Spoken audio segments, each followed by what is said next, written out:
How to fix TikTok following glitch on TikTok. Today guys, I have the solution how to fix this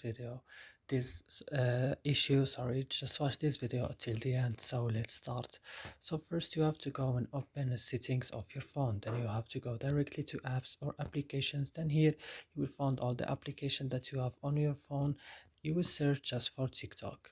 When you found TikTok, just open it like this and you have to go now directly to storage. And on storage, go to the last button here, clear data, then click OK and go back and click on force stop and click OK. And now you have to go to Play Store and update TikTok again. And that's it. I hope this video is useful for you. Do not forget to like and subscribe in our channel. See you in another video.